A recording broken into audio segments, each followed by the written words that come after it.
Hello, everyone. Welcome to another night of reading with the family. Tonight I am reading in Proverbs chapter 4, and I'm just going to read verses 1, to 9. It says, "Hear, O sons, a father's instruction, and be attentive that you may gain insight. For I give you good precepts. Do not forsake my teaching. When I was a son with my father, tender, the only one in the sight of my mother, he taught me and said to me, let your heart hold fast my words, keep my commandments, and live. Do not forget and do not turn away from the words of my mouth. Get wisdom, get insight. Do not forsake her, and she will keep you. Love her, and she will guard you. The beginning of wisdom is this: get wisdom, and whatever you get insight. Prize her highly, and she will exalt you.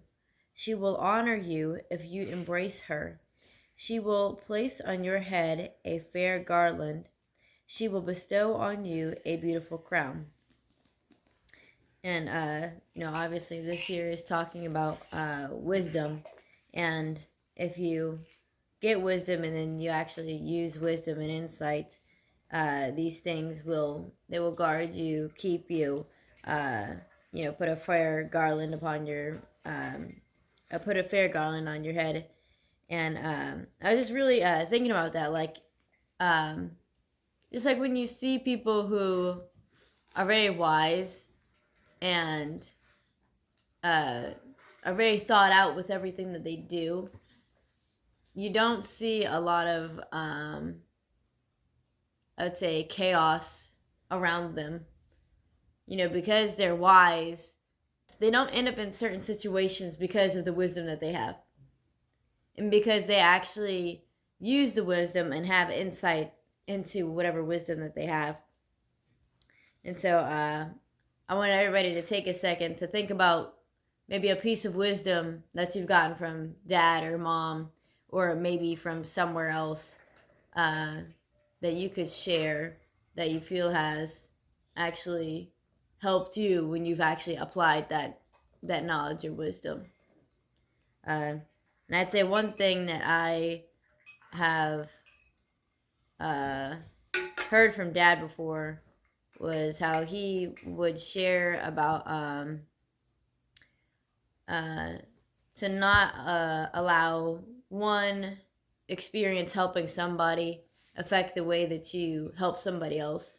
Like if you help one person and then they do you wrong, don't allow that experience with that person to then have an effect with you helping more people.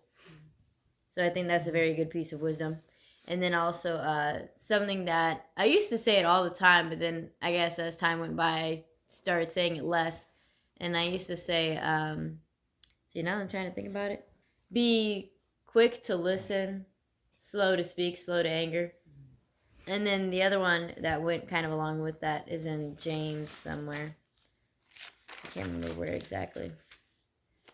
But if anybody else has a piece of wisdom that they would like to go ahead and share that you can think of that has maybe helped you, or at least you know that when it is applied, it is helpful. Mine, something I always learned from dad, and we still do it to this day, was hearing more than one person's opinion or more than one expert's opinion.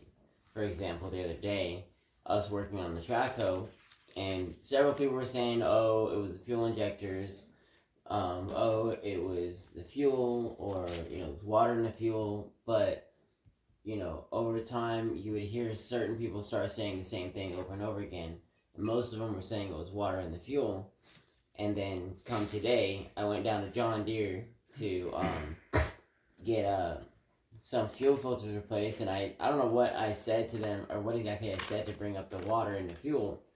But I did, and he was like, he said, are you going to the Parkers at Terrace Canal? And I said, yes. And he said, we've had like 5 or 7 dump trucks come in because they, their trucks quit working because they all had water in them, and they had to get them fixed or maintenance done on them.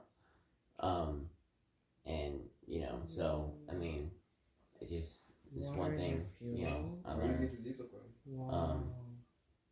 You know, but I think another good example for wisdom is like, um, the other day when I was over me and David were over at Travis's place, and this guy was obviously a born again Christian. He's only been a Christian for a year, and he could tell just by talking to me that, you know, he knew how the difference between him and I, you know, talking with God, and how, you know, he said he noticed how level headed I was, you know, talking about something like that, and how knowledgeable I was about it. And, you know, would I consider myself knowledgeable? No, I mean, there's a lot to learn. I mean, I would consider Dad more knowledgeable than me, but there's some stuff that I know that's enough for someone like him, you know, to see. So I think, you know, that's another good example of like having wisdom is, listening to God and obeying God, and that being an example for somebody else who might need that wisdom. This is the one I was looking for. So in James it says, let every man be quick to hear, slow to speak, slow to anger, for the anger of man does not work the righteousness of God.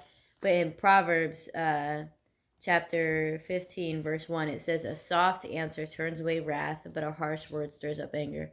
And those are two things that I used to always say, and I feel like I've probably gotten away from them a little bit, and I need to start back to being better at that. So, but does anybody else have anything? Have one? Read verse 1. Going back to Proverbs 4.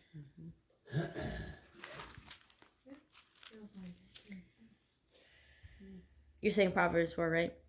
Yeah. Hear, O sons, a father's instructions, and be attentive that you may gain insight. What did God tell me to put on my shirt? God is my God Father. is my Father. Those are led by the Spirit of God. Sons of God.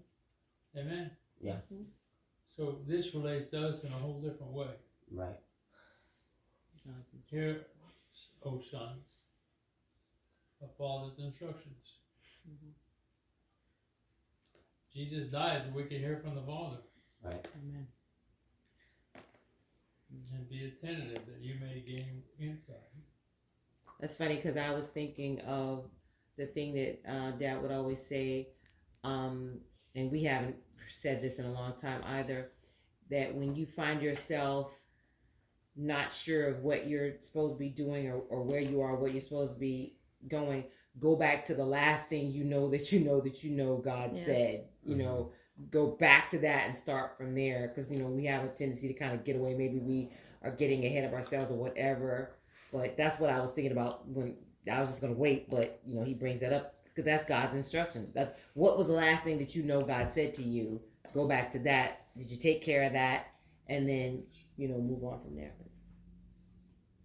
If you're being led by the Spirit to talk to somebody, what are you giving them? What the Spirit is saying. Huh? What the Spirit is saying. The Father's What the Father's saying. You're giving them the Father's instruction. And as you sow, so shall you reap. So you'll get more instruction from the Father yourself. Well, I would say, I guess, one thing that's always stuck with me that Dad has said before is, I'm not sure exactly how he says it, but like when you're talking to somebody and they speak a word to you and he says, if it's from you, if it's not from you, let it run off my back like water on a duck, but if it is from you, let it prick my heart. Yeah. Anybody else? Huh? Do not be anxious. Ask God. No, in everything, by prayer and supplication, let your requests be known to God. And then what? What's it say? The peace that passes all understanding. Amen. Say it loud. Amen. I said seek ye first the kingdom. Amen. That's a good one. You ain't got nothing to say? David said, He ask said, God. ask God. What do you say? Ask God. Huh? I said, ask God. Did you hear what Esther said? Yes. Did you hear what Esther said? What'd she Seek say? first the kingdom. And God. And all his righteousness, and all these things shall be added to you. Amen?